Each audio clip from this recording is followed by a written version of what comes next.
ঘরে থাকে তাদের কৃষ্ণ কথা শুনতে নেই? এটা যদি আমাদের অপরাধ হয়, সখীরে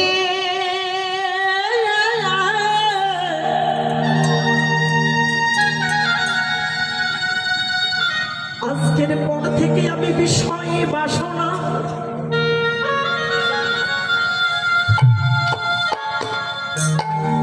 আজ থেকে আমি বিষয়ে বাসনা তোর পরাণ গোবিন্দের চরণে আমি অর্পণ করে দিলাম।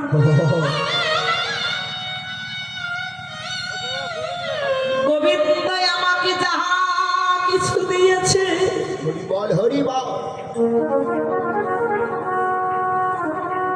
সব কিছুই আমি তোর গোবিন্দের চরণে অর্পণ করিলাম।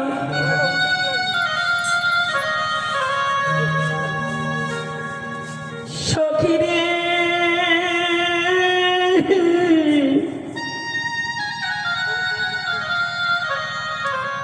যাহা আমাকে দিয়েছে আজ থেকে আমি সব কিছু অর্পণ করে দিলাম রে। কিন্তু একটা প্রশ্ন, আমি তো কোনোদিন গোবিন্দকে দেখিনি, তুই দেখেছিস? তুই আমার হয়ে গোবিন্দকে বলবি গোবিন্দ আমাকে যাহা দিল সবে দিলাম, কিন্তু একটা অনুরোধ আছে। কি অনুরোধ? যেদিন আমার দেহ থেকে প্রাণ পাখি চলে যাবে,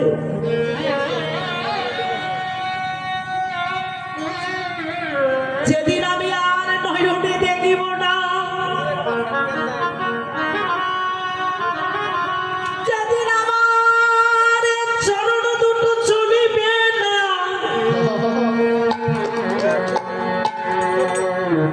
যেদিন আমার এই আপন জন আমাকে আর কেউ ভালোবাসিবে না, সেই অন্তিমকালে সখীরে আমি যেন সবে ভুলে যাই। আমার বদলে থেকে যেন আমরা কৃষ্ণ না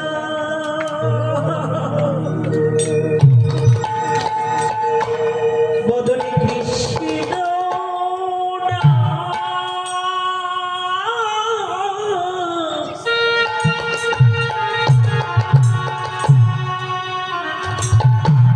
সখীরে আমি ভুলি না রে।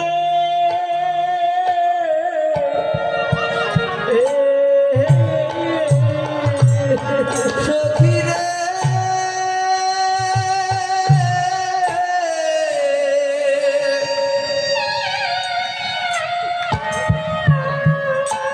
বদলে আমি কৃষ্ণ না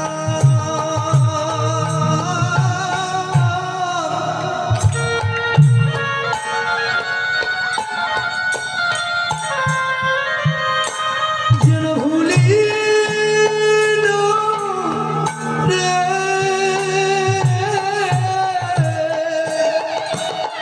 সখীরে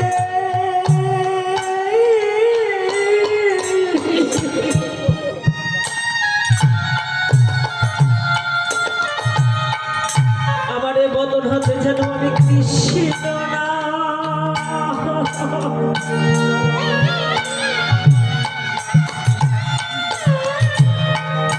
আমি কৃষ্ণ না।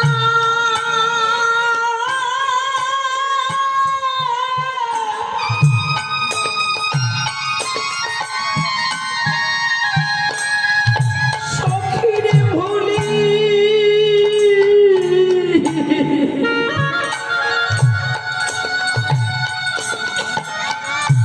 ভুলি না।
কৃষ্ণ না মুখে সখিরে ভুলি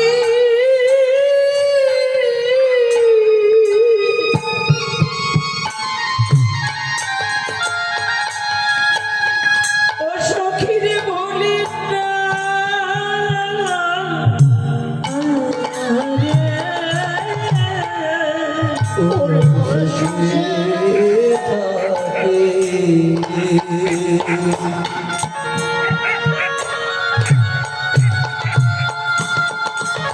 দুঃখে থাকি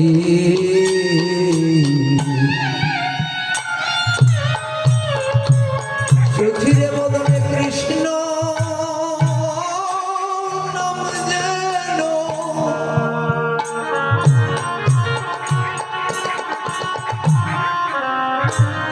ওই নাম ভুলি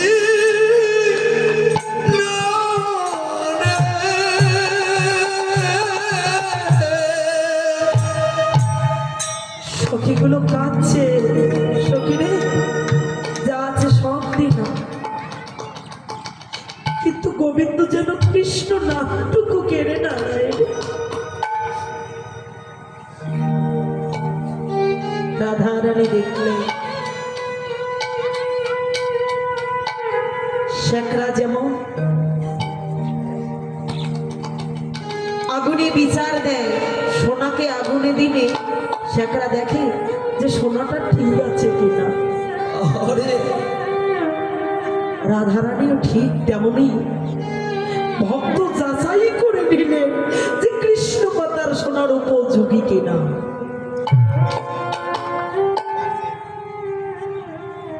রাধারানী বলছে সখীরে ভজনের কথা শুনিবি তবে শোন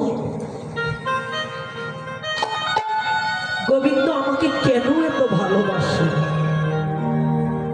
আজ থেকে নয় রে অনেকদিন আগে থেকে গোবিন্দ আমাকে ভালোবাসে। রাধা কৃষ্ণ এক আত্মা দুই দেহ ধরি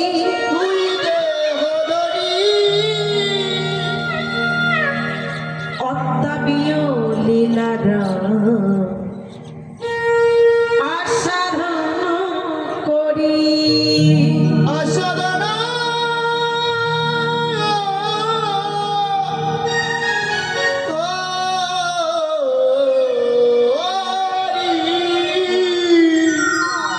রাধা কৃষ্ণ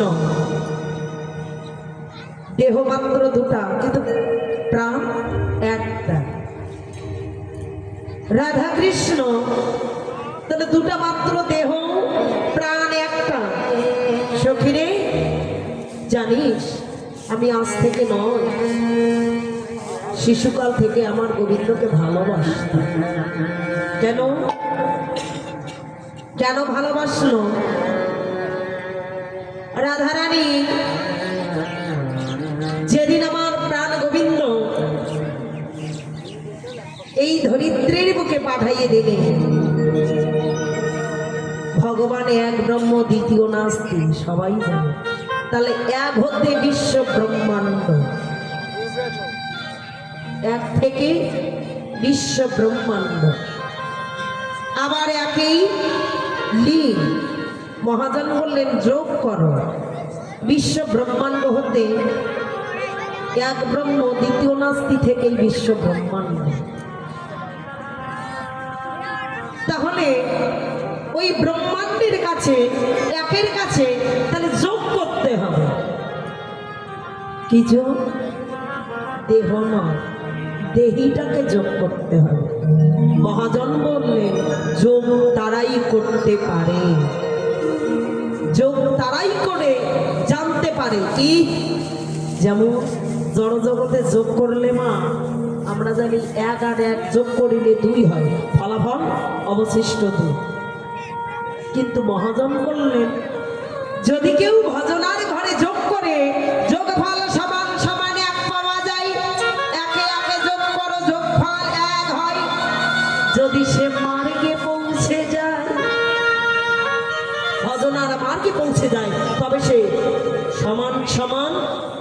অবশিষ্ট এক দিতে হবে।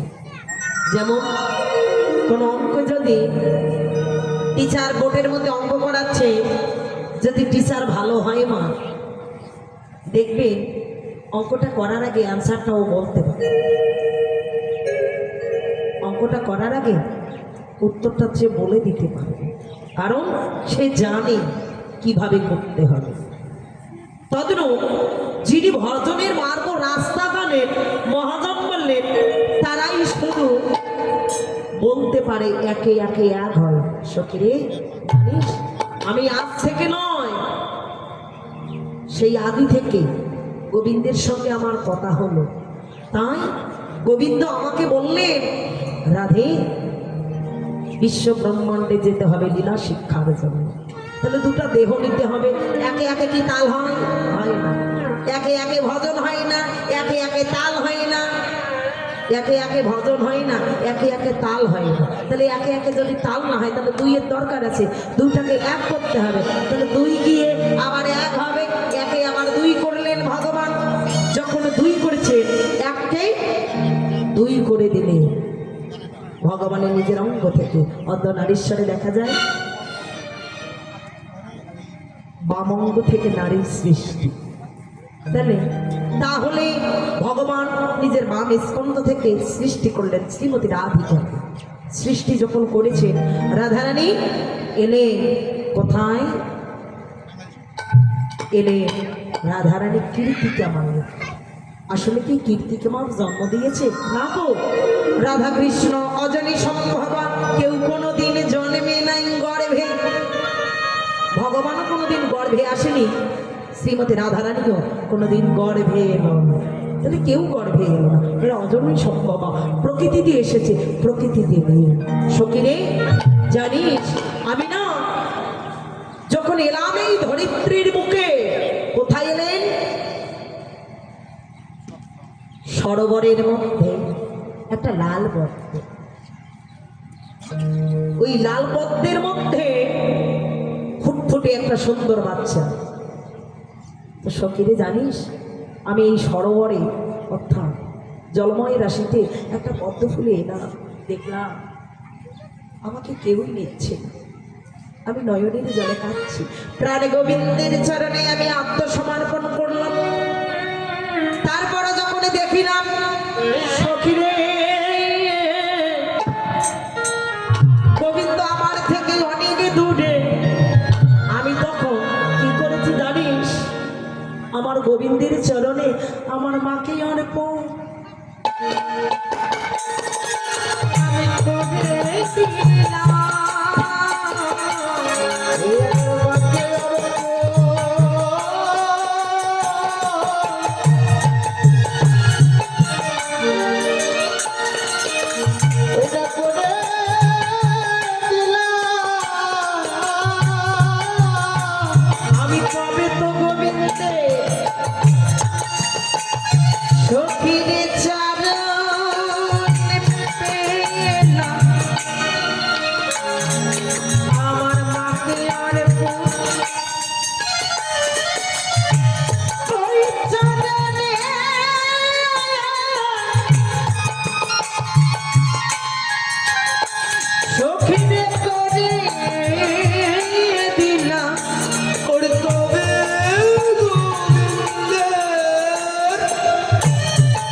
আমি করেছিলাম।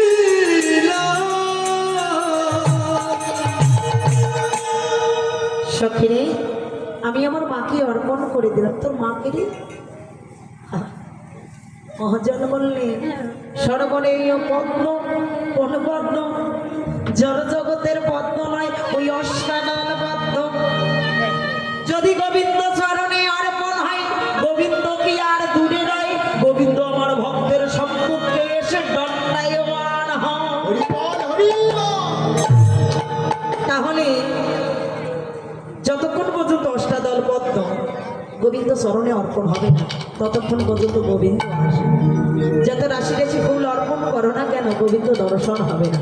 অষ্টাদল পদ্ম যতক্ষণ প্রস্ফুটিত হবে, তাহলে জাগৃত করতে হবে, তাকে ফোটাতে হবে। ও ফুল এখনো ফোটেনি, ফোটাতে হবে, ফোটাইয়ে গোবিন্দ চরণে অর্পণ করাতে হবে। সখিরে জানিস, যখন অর্পণ করে দিলাম গোবিন্দ আর দূরে নয়, আসে কোথায়?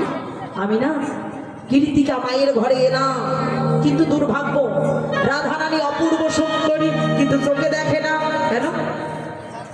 প্রতিশ্রুতিবদ্ধ, জগতের বুকে যাহা দর্শন করবে তাকেই ভালো লাগবে। রাধা বলছে প্রভু আমি মায়াকে দেখতে চাই না, সর্বপ্রথম তোমার চরণটাই দেখব, তোমার চরণ দর্শন করব, তবে না বিশ্ব ব্রহ্মাণ্ড। ভগবান কথা দিলে, কিন্তু কীর্তিকা মায়ের ঘরে পাড়ার প্রত্যেক রমণীরা দেখতে আসে, সবাই বলা বলি করে বা চমৎকার একটা কন্যা এলো, কিন্তু দুর্ভাগ্য চোখে দেখে না। মা নন্দরানী আমার কৃষ্ণ গোপালকে কোলে লইয়া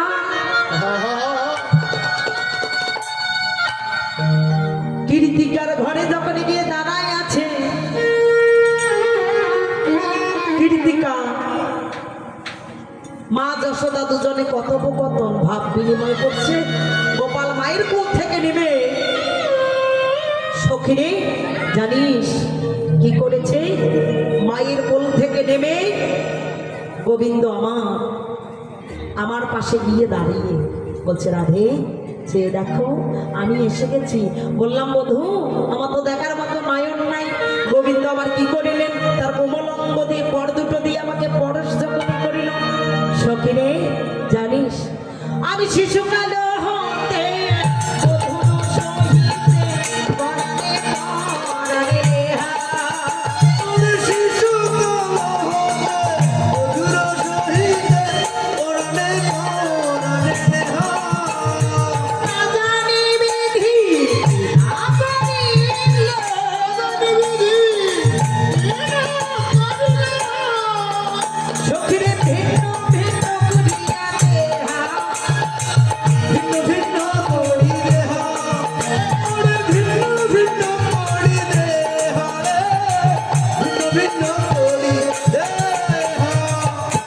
সখিরে দুটা দেহা মাত্র, কিন্তু প্রাণ একটা।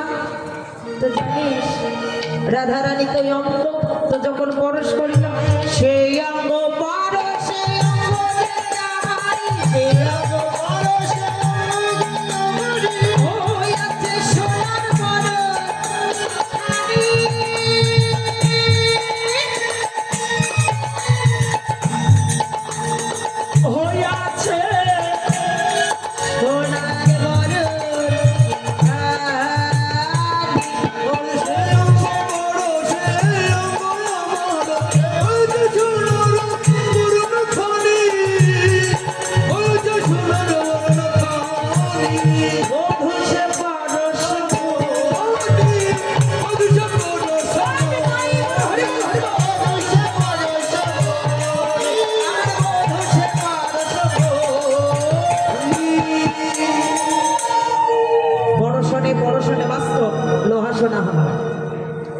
লোহার চুম্বকের একটা ভালো সম্পর্ক, পরস্পর দূরে থাকলেও কাছে টেনে নেয়।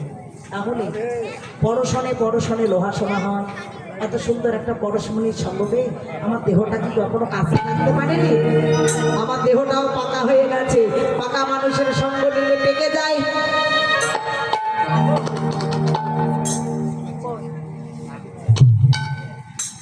পাকা মানুষের সঙ্গ, তাহলে মানুষের সঙ্গ নিলে, এত সুন্দর একটা মানুষের সঙ্গ নিল সত্যি জানিস আমার দেহটাও ঠিক সেই দিক থেকে ছোটা হয়ে গেছে। আমি কেন এ জগতের বুকে যারাই আমার গোবিন্দকে শিশুকাল থেকে ভালোবাসে, শিশুকালে যারা গোবিন্দ ভজনা করে, বাল্যকালে ভজে